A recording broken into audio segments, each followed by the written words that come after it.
गौतम बुद्ध की कहानी लुम्बिनी से शुरू होती है, जहां सिद्धार्थ नामक एक राजकुमार, जो अपने शाही परिवार के वैभव में पैदा हुआ था, सत्य और ज्ञान की खोज के लिए सब कुछ पीछे छोड़ने का फैसला करता है। वह जीवन के क्षणिक सुखों से संतुष्ट नहीं था और गहरी वास्तविकताओं को समझना चाहता था। दूसरी महत्वपूर्ण घटना तब होती है जब सिद्धार्थ का सामना 4 दृष्टियों से होता है: बुढ़ापा, बीमारी, मृत्यु और एक ध्यानी सन्यासी।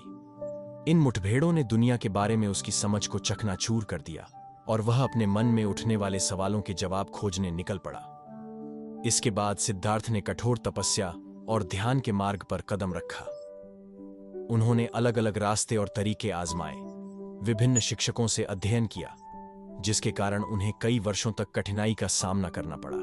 उन्होंने खुद पर कठोर तपस्या की, लेकिन उन्होंने पाया कि ये कठोर तपस्याएं उन्हें ज्ञान की ओर नहीं ले जा रही थीं। बुद्ध के जीवन की चौथी महत्वपूर्ण घटना मध्य मार्ग है। आत्मपीड़ा की निरर्थकता को समझते हुए उन्होंने कामुक सुख और आत्मपीड़ा दोनों की चरम सीमाओं से बचते हुए मध्य मार्ग का अनुसरण करने का निर्णय लिया। बोधगया में बोधि वृक्ष के नीचे बुद्ध के ज्ञानोदय का क्षण इसके बाद आता है।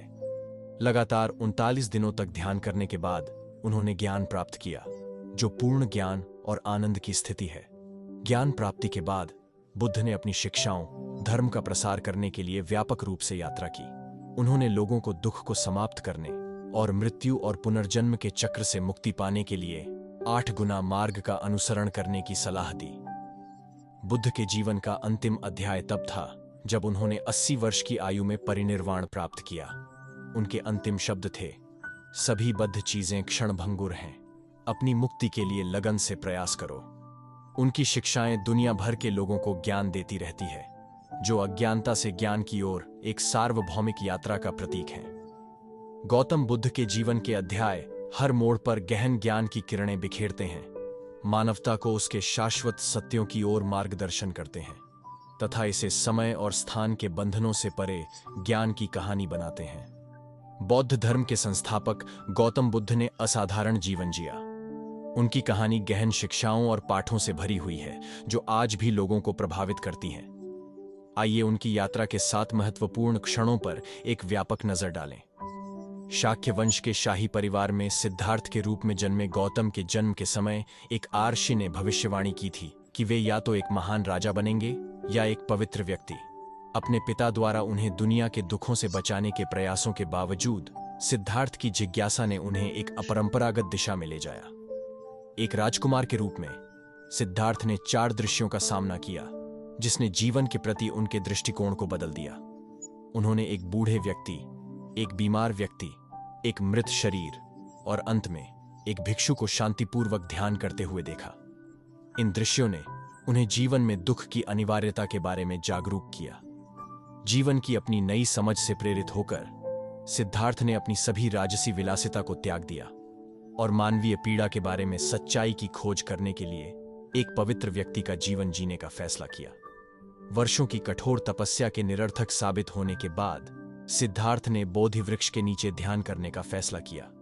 पूर्णिमा की रात को दृढ़ ध्यान के बाद उन्हें ज्ञान प्राप्त हुआ और उन्होंने 4 आर्य सत्यों को समझा। वे बुद्ध या जागृत व्यक्ति बन गए। बुद्ध ने अपना पहला उपदेश, धर्म चक्र को गति देना, वाराणसी के पास हिरण उद्यान में दिया।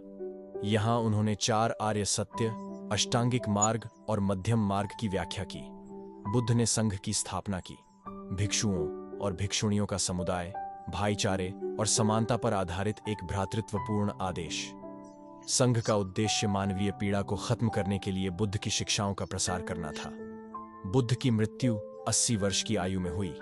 वे परिनिर्वाण की अवस्था में चले गए, जहां बुद्ध संसार में वापस नहीं आते। उन्होंने अपने पीछे एक सरल संदेश छोड़ा, सभी चीजें जो सुखद और आनंददायक हैं, परिवर्तनशील हैं, अलग होने और दूसरे बनने के अधीन हैं। परिश्रम के साथ अपने उद्धार का प्रयास करें। प्रत्येक कहानी जीवन, दुख, करुणा, वैराग्य और ज्ञान के बारे में गहन शिक्षाएं और अंतर्दृष्टि प्रदान करती है।